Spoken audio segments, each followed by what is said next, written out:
16 सोमवार कथा। सुमरी भवानी शंकर ही गणपति को सिरनाए, 1600 मन की कथा कहूँ कथा विधि गाय। एक समय भगवान शंकर जी जगत जननी माता पार्वती के साथ मृत्युलोक में भ्रमण करने की इच्छा से आए। भ्रमण करते करते वे अत्यंत ही रमणीक राजा विदर्भ की देशांग अमरावती नाम की नगरी में पहुँचे, जो कि संपूर्ण सुखों से परिपूर्ण देवराज इंद्र की अमरापुरी के समान थी। उसमें वहाँ के राजा द्वारा बनाया हुआ अति सुंदर शिवालय था। उसमें शिवजी पार्वती के साथ निवास करने लगे। एक दिन पार्वती जी प्राणेश्वर महादेव जी को अपने ऊपर प्रसन्न जानकर मनोविनोद इच्छा से करने से बोली कि नाथ, आज तो हम और आप दोनों चौसर खेलेंगे। महादेव जी ने अपनी प्राण वल्लभा की बात को स्वीकार करके चौसर खेलने लगे। तभी मंदिर का पुजारी शिवजी की पूजा करने आया। तब पार्वती जी बोली कि हे विप्र, बताओ इस बाजी में से हम दोनों में से कौन जीतेगा।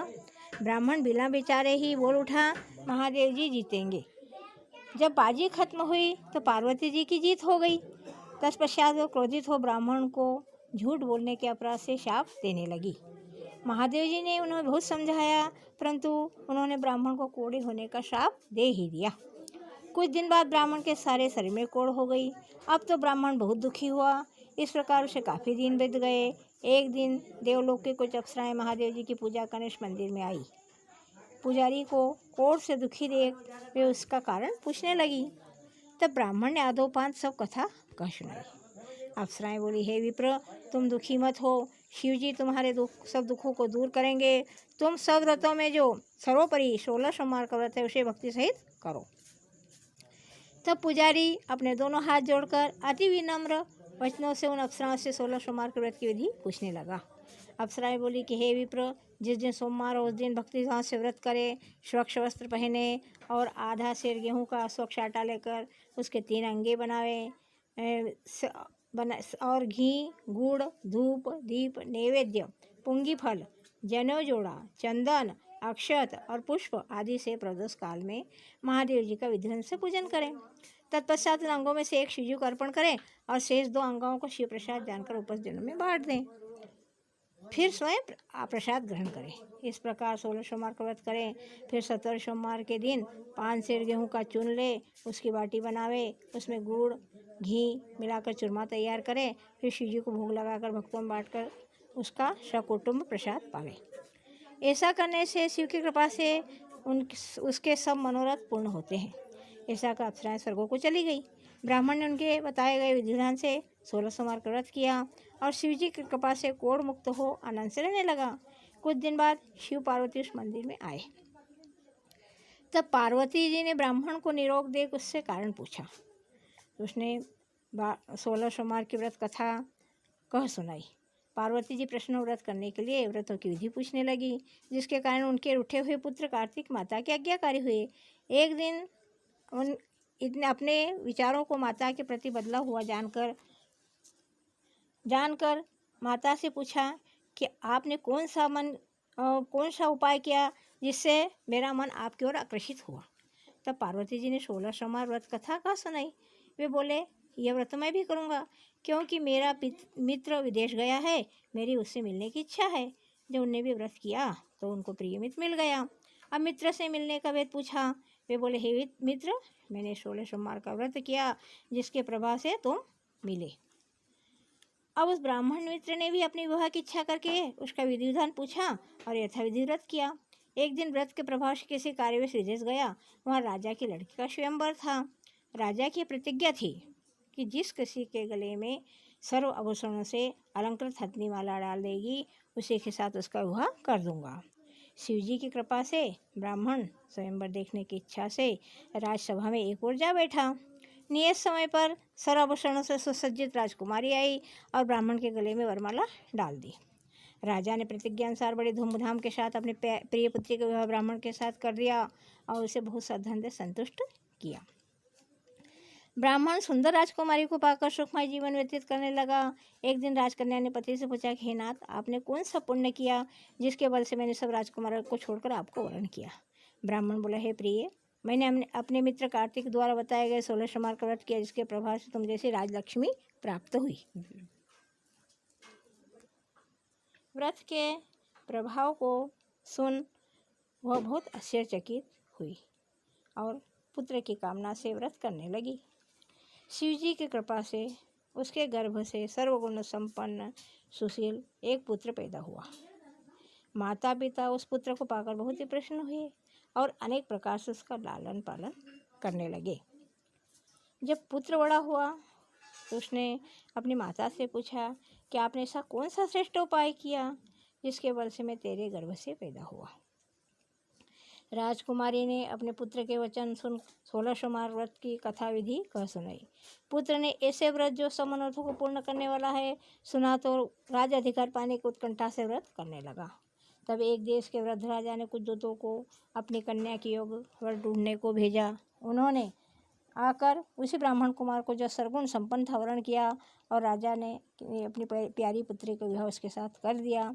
राजा के सरलोक गमन होने पर वही पुत्र गद्दी पर बैठाया गया, क्योंकि राजा के कोई संतान नहीं थी। राजा ने राज्य पाने पर भी ब्राह्मण 16 सोमवार का व्रत करता रहा। जब 17वां सोमवार आया तो उसने अपने प्राण वल्लभा से पूजा सामग्री लेकर शिवालय में चलने को कहा। राजपुत्री ने उसकी आज्ञा पर कुछ ध्यान नहीं दिया और सब सामग्री अपनी दासियों द्वारा भिजवा दी। आप नहीं गई। जब राजा ने शिव पूजन समाप्त किया तो आकाशवाणी हुई कि हे राजा, तुम अपनी रानी को शीघ्र राजमहल से निकाल देना, नहीं तो तेरा सर्वनाश कर देगी। आकाशवाणी को सुनकर राजा आश्चर्यचकित हो तत्काल राजमहल में आया और मंत्रियों को बुलाकर सब हाल कहने लगा। हे मंत्रियों, शिवालय में आज शिववाणी हुई है कि तू अपनी रानी को निकाल देने तेरा सर्वनाश कर देगी। यह सुन मंत्री सब बड़े दुखी हुए और बोले, जिस कन्या से इसको राज्य मिला है आज वही राजा उसको निकालना चाहता है। अंत में राजा ने उसे निकाल ही दिया। रानी दुखी हृदय से भाग्य को कोसती हुई नगर के बाहर निकल गई। बिना पदत्राण, फटे वस्त्र पहने, भूख से व्याकुल धीरे धीरे चलकर एक नगर में गई। वहाँ एक बुढ़िया सूत काट कर बेचने जा रही थी। बुढ़िया उसकी दुखित दशा देखकर बोली, चल तू मेरा सूत बिकवा दे, मैं वृद्ध हूँ। यह सुन रानी ने उसके सिर पर से गठरी उतार कर अपने सिर पर रख ली। उसी समय ऐसी आंधी आई कि उसका सब सूत आंधी में उड़ गया। बुढ़िया ने दुखित हो उसको अपने पास से हटा दिया।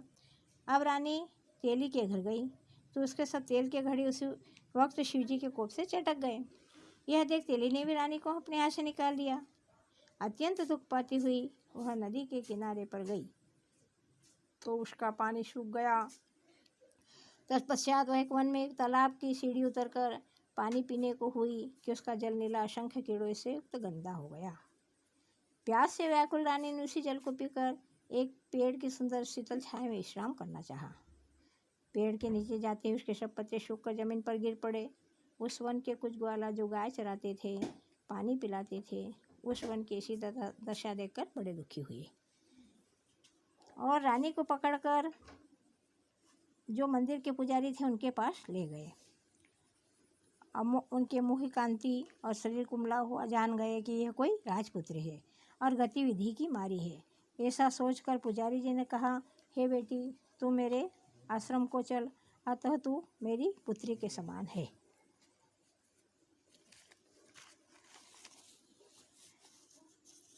गोसाई जी की बात सुनकर रानी के हृदय में धैर्य आया और आश्रम में रहने लगी।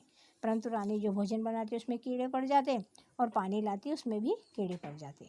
अब तो गोसाई जी बड़े दुखी हुए और बोले, बेटी बताओ, तुम्हारे ऊपर किस देवता का कोप है जिससे तुम्हारी यह दशा हुई है।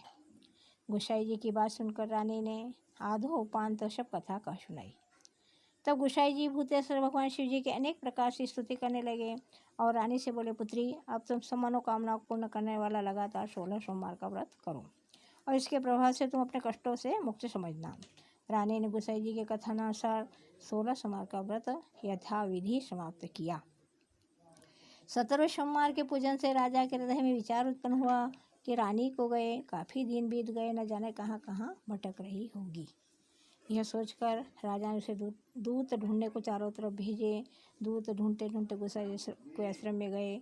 वह रानी को देख उनसे मांगने लगे, परंतु गोसाई जी ने उन्हें मना कर दिया। वे वापस लौट गए और राजा को सब समाचार का सुनाया। रानी का पता पाकर स्वयं राजा उनके आश्रम में आया और बोला, महाराज, यह मेरी पत्नी है। मैंने शिव जी को से इसको त्याग दिया था। अब शिव जी की इसके ऊपर कृपा हुई है, अतः मैं इसे लेने आया हूँ। आप मेरे साथ चलने की आज्ञा दें। गोसाई जी ने राजा के वचनों पर विश्वास करके रानी को जाने की आज्ञा दे दी। रानी गोसाई जी की आज्ञा पाकर बड़े प्रसन्न मन से राजमहल में आई। नगर में अनेक प्रकार से आनंद मंगल बधाई होने लगे और नगर तोरण वंदनारों से सजाया गया। घर घर में मंगलाचार होने लगे। पंडित लोग वेद मंत्र पढ़कर राजा रानी का आह्वान करने लगे। इस प्रकार रानी ने अपनी राजधानी में प्रवेश किया। ब्राह्मण ने याचकों तथा ब्राह्मणों को बहुत सा धन दिया। नगर नगर पर जगह सदावत खुलाया जिसमें भूखों को अन्न मिले।